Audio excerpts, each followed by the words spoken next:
And Sarah, we're gonna come over to you.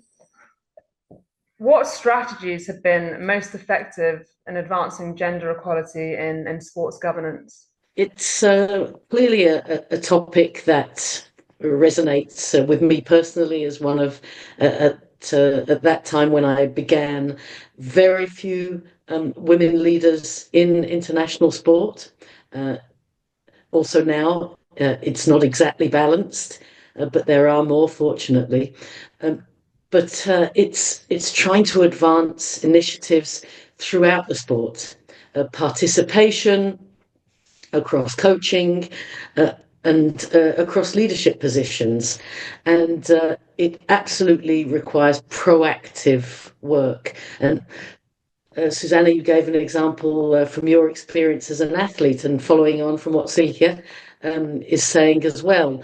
Not, as a kid, I played football, but when I was 14, I wasn't able to play anymore in the boys' team that I was in because those were the rules. And at that time, there weren't any other girls' teams locally to where I lived. So I've always sort of felt that, but kind of accepted it because that's how it was. And so it's great now that I've had the opportunity to be able to make sure that isn't the case for girls and women in the future. And to say, listen, the position that I'm doing in a leadership position in international sport, I'm doing this because I'm capable of doing it, not just because I'm a woman and that looks good on a statistic. But in terms of some of the initiatives and strategies that have been used, it requires a mix of policy reforms, cultural shifts, and initiatives from a leadership perspective in terms of that development. Um, Quota policies, and having clear targets and then steps how to achieve them. And there have been a number of federations who have done that. Uh, I was part of the first steps that we did that at the International Ski Federation, but the IOC has been very proactive and resulted in equal participation at the Paris Games, and yeah, quite a number of other federations. Then it requires, as you said, you go into your shell perhaps when you're not achieving success.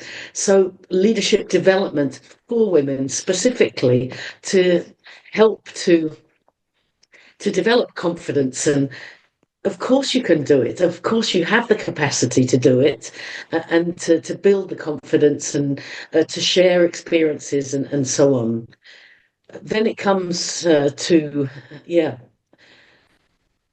collaboration with stakeholders is very important. And now, with partners, with commercial entities, within the media as well, there is a big pressure on organizations to have a diverse mix. Uh, Many sports actually have strong, if not equal, participation from male and female athletes.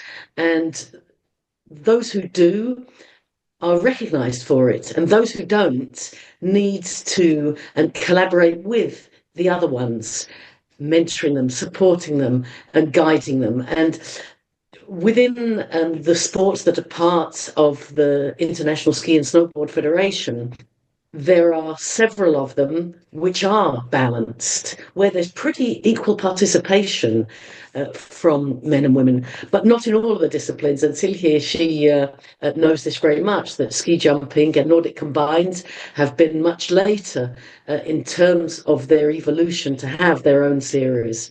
So I think we've got a lot that we can talk about at the conference. I don't want to lay it all out now, but there are a lot of topics that there's great expertise in Norway, no question, a country which is highly recognized for its emancipation actually, since many years, and people are treated in an equal way. So I think we'll have some good debates. Yeah, and so just listening to you speak, my brain suddenly gets to, are people sharing ideas or the initiatives that sports are certainly having? Is there a forum for that at the moment, or is that something that needs potentially a lot of work? And I think of, again, my own perspective in sports that I've seen in different countries where when people tend to collaborate and share all their brilliant ideas, everyone tends to rise together. Is that happening, or is there more that sort of needs to be done at the moment? Well, you can never say too much Mm. is being done, but oh yes, I mean there certainly is. There are a lot of initiatives, and the International Olympic Committee took the lead on this more than a decade ago, and have established very important uh, from from within international federations in order to encourage and share experiences and try to support each other. There are different working groups within the international federation structures. The Association of Summer Olympic Federations has a gender diversity working group, as does the Association of National Olympic Committees. There are quite a few out there, as well as other individual ones which have sprung up um, as a result of the need and people wanting to seek and share and support each other. And I'm in several groups where I really see there's a great interaction between different women coming from different sides of sports organizations and business who are really trying to encourage, promote, support, and evolve the whole industry. So it's not a question of saying, well, I really want to be that woman who has the opportunity to work within a sport organization, within the industry, but to make the pie bigger. So there's an opportunity for more women in more positions, because we absolutely have the capacity to be able to do it. How do we keep building momentum? How do we keep driving forward? It's not something that's unique to women's sport. It's really what drives us to improve sport in general. But clearly, there are sports that need more support in addition. But it's uh, really advocating. It's getting uh, the backing to really believe that women's sport is outstanding sport in itself, and it's not a question of comparing it to men's sport. And so there, I think I have a different view to Silke. I mean, watching the women's ski jumping competitions, you know, it's absolutely exceptional. It's outstanding sport, and you don't have to compare it to the men's to say, well, they're not jumping as far, or there aren't as many who are competitive, but to admire the skill and the performance of those athletes. And you know, for a lot of people, women's sport, to go and visit it is more accessible as well. Taking, for example, sports like football in countries where football is soccer is an important sport and difficult to get access to go to top league men's matches. The prices are very high, and so that has really taken things, progress things, clubs who are getting behind that and doing initiatives, reducing prices, making it family friendly, creating a great atmosphere.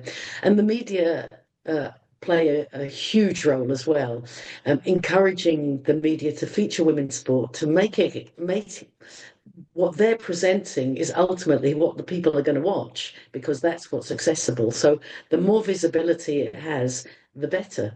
And the presentation of the athletes themselves are doing really an exceptional job promoting themselves, social media, but they need encouragement and they need the backing, and that's where the governing bodies have to be proactive in ensuring.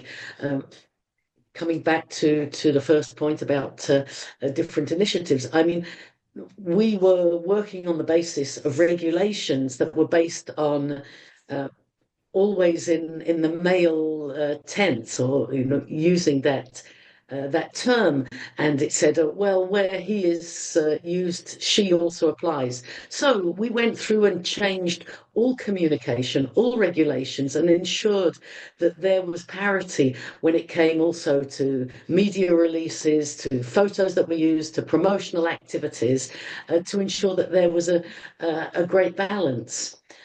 And so these are important messages that it's deep rooted within the cultures of the organizations uh, to uh, uh, to support and develop and involve